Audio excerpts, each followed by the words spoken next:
आता आपण पाहणार आहोत जे स्थळ जे आपण मोहब्बते पिक्चरमध्ये पूर्ण मोहब्बते पिक्चर ज्या स्कूलच्या इथे ज्या बोर्डिंग स्कूलच्या इथे शूट झाला ते आज आपण पाहणार आहोत। हे दार्जिलिंगमध्ये आहे। पहा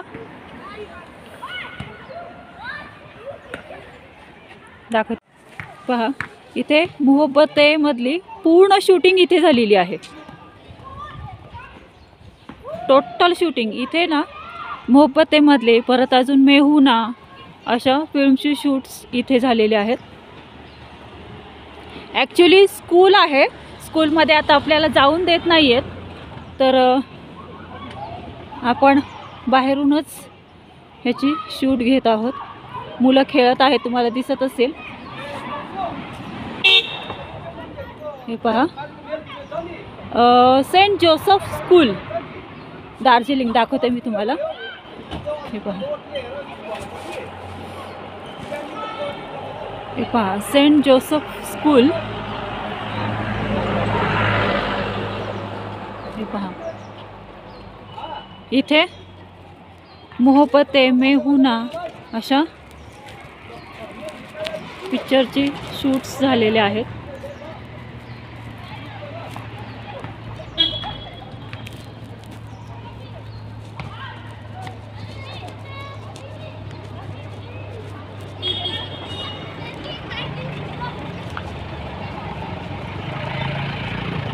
धुका आहे त्याच्यामुळे थोडं थोडं तर धुकं पण पसरायला लागले, तुम्हाला दिसत असेल। पहा थोडं थोडंसं धुकं यायला लागले हळूहळू, त्याच्यामुळे थोडं ना असं हे पहा अचानक धुकं पसरायला लागले। अचानक आत्ता क्लिअर होतं सगळं आणि कसं धुकं पसरायला लागले, सगळं क्लिअर होतं सगळं। हे पहा क्लाउड्स खूप यायला लागलेत आता। हे पहा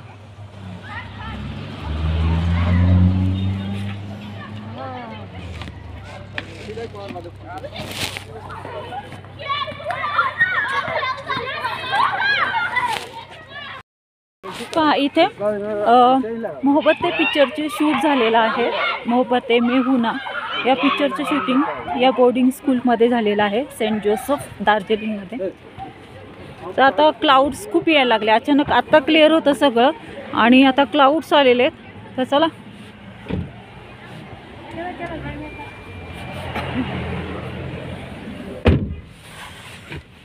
अचानक क्लाउड आले। हाँ अचानक आ गया वो, ऊपर बर्फ गिरता है। आता आपण आलो आहोत रामकृष्ण मिशन लायब्ररी आहे, म्हणजे रामकृष्ण मिशन लायब्ररीमध्ये जाताना पहा इथून रस्ता आहे। इथून गेटमधून आतमध्ये गेल्यानंतर रामकृष्णन जे होते त्यांची बहीण निवेदिता त्यांचे इथे पोस्टर आहे। पहा सुरुवातीला इथे वरती जाताना असे छोटे छोटे छान अशी फुलझाडं, फुलांना हात त्याचं पाणी म्हणजे ऑलरेडी त्याचं पान कसं असतं माहिती का, आपले करडे असते ना तसं त्याचं पान झाडांना हात लावून देत नाही, म्हणजे जी फुलझाडं आहेत ना त्या फुलझाडांना अजिबात हात लावून देत नाही। पहा खूप कडक असे नियम आहेत इथे सिक्कीममध्ये। आता पहा इथे रामकृष्णन जे होते त्यांची लायब्ररी आहे, पूर्णपणे वूडमध्ये ही लायब्ररी आहे। आता इथे सर्व जे फोटोज दिसत नाही हे फोटो लावलेले आहेत। पहा पूर्ण लाकडी बांधकाम आहे, सर्व असे फोटो लावलेले आहेत आणि खाली तळघरात ह्यांची लायब्ररी आहे। मोजकीच पुस्तकं आहेत पहा रामकृष्णन यांचे। तसेच स्वामी विवेकानंदांचे सुद्धा पुस्तकं आहेत खाली लायब्ररीमध्ये।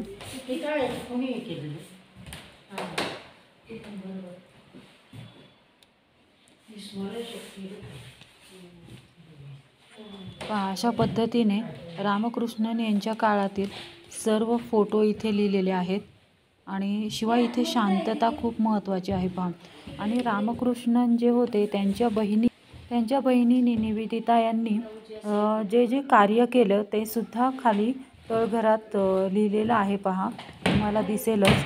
आता इथे आम्ही सर्व वरती आहोत आणि इथून खाली जिन्याने गेलं तळघरात जायला रस्ता आहे। पहा खाली जिन्याने दाखवते मी तुम्हाला। तो प्रायव्हेट सेक्शन आहे त्यांचं, इकडे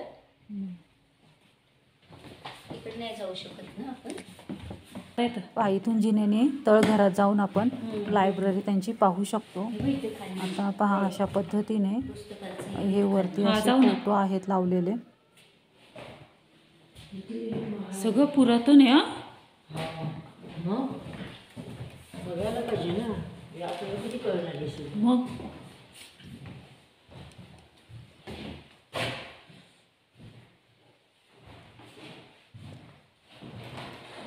जेवढं जेवढं शक्य होईल तेवढं तेवढं सगळं ते ठिकाणी काय तरी लाईट आहे, लॅम्प आहे हा पुरातन. बघ ना, आहे का इथं कोणी? हे फुलपाखरांची पंख आहेत, कसे लावले डिझाईनने, है ना? तर पहा, आपण आता तळघरात आलेलो आहोत, जिथे रामकृष्णन यांनी लिहिलेले सर्व काही जी सर्व पुस्तकं हे आहेत ती इथे आहेत. ह्यांचं आहे, तसेच रामकृष्ण, स्वामी विवेकानंदांनी पण स्वामी जी विवेकानंद पुस्तकं लिहिलेली आहेत ती सुद्धा इथे आहेत. पहा, ह्यांची सर्व पुस्तकं आहेत त्यांनी लिहिलेली. हिंदी आणि इंग्लिश लँग्वेजमधील इथे सर्व पुस्तकं आहेत. पहा, चल. History of villa Darjeeling.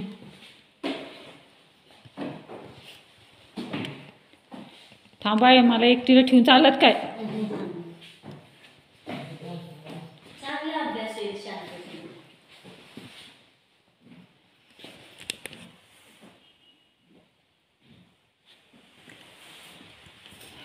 इथे स्वामी विवेकानंदांचा फोटो आहे. तसेच रामकृष्णन यांच्या बहिणीने जे काही कार्य केलेलं आहे ते इथे सर्व नमूद केलेलं आहे. पहा, इथे तळघरातच हा बोर्ड आहे. पहा, ह्याच्यावरती सर्व काही त्यांची कार्य लिहिलेली आहेत.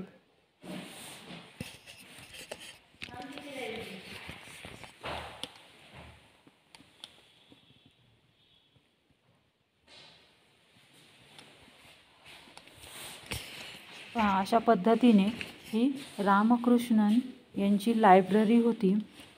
तर कसा वाटला तुम्हाला आजचा व्हिडिओ मला कमेंटमध्ये नक्की कळवा.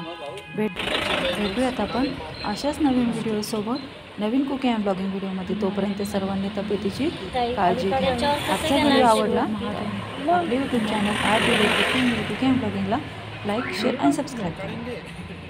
आजचा हा व्हिडिओ मी इथेच एंड करते. धन्यवाद.